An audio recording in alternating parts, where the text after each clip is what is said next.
Hi everyone. In today's session we are going to see about CPU scheduling algorithms. We have already seen FCFS, SJF and priority scheduling under CPU scheduling algorithms. Now we are going to see about round robin scheduling algorithm. In round robin, it is also a scheduling algorithm in which we will have a time quantum. In that the CPU occupied by the processor will be in a cyclic order within that time quantum period.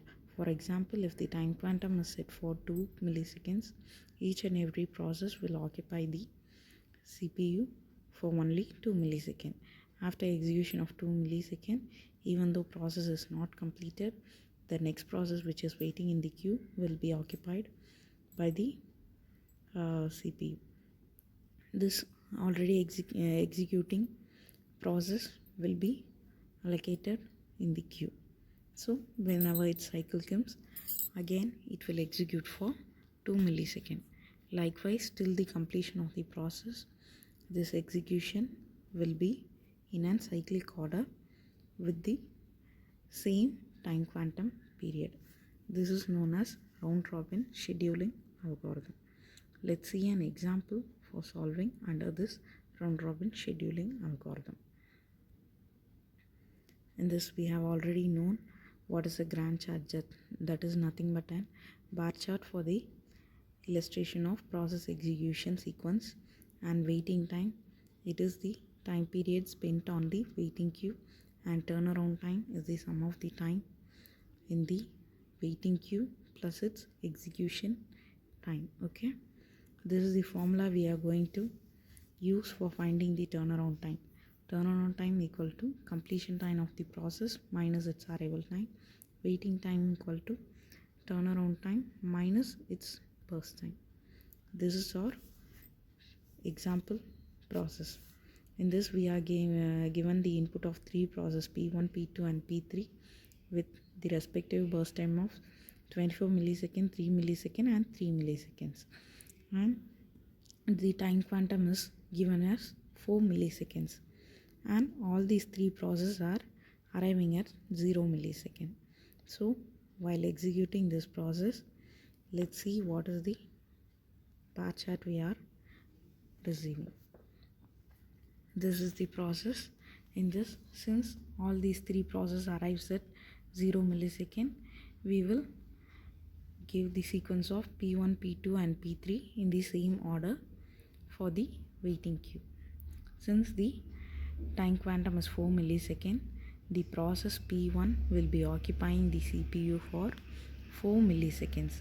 After execution of 4 milliseconds, the process P1 will be put on the waiting queue, and the next process which is in the ready queue P2 will be allocated for its execution. So in this total 24 milliseconds, we have already executed 4 milliseconds.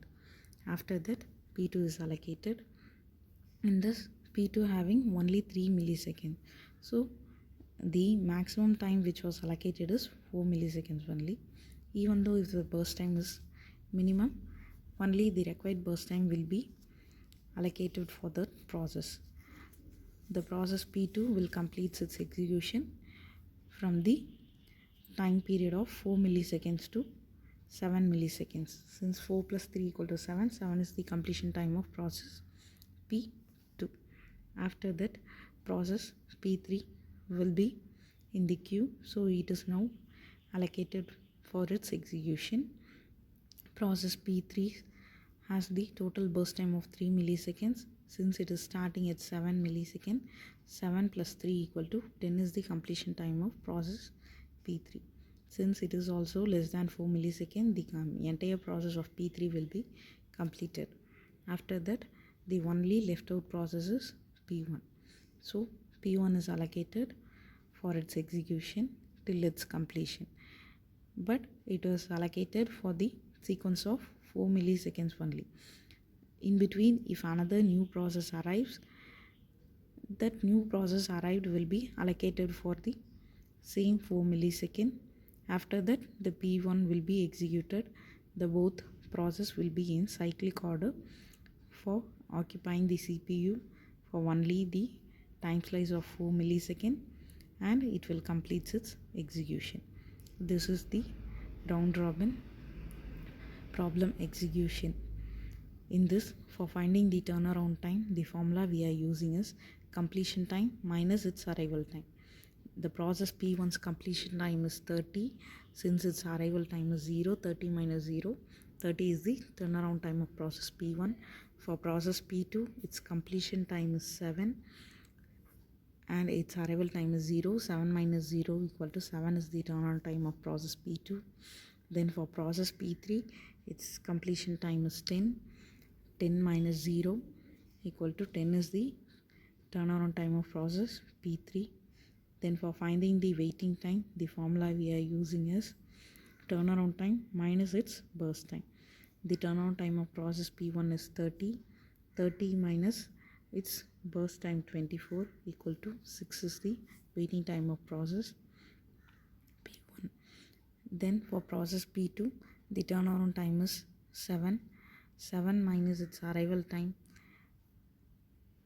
7 minus its burst time 3 equal to 4 is the waiting time of process P2. Then for process P3, 10 is the turnaround time. 10 minus its burst time 3 equal to 7 is the waiting time of process P3.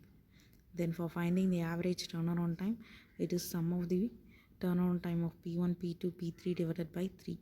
So 30 plus 7 plus 10 equal to 47 divided by 3 equal to 15.67 is the average turnaround time for this process under round robin scheduling algorithm. Then for finding the average waiting time, it is the sum of waiting time of P1, P2, P3 divided by 3.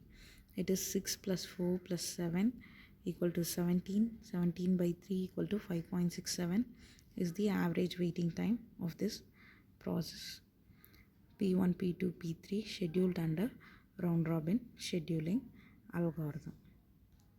That's it. Thank you.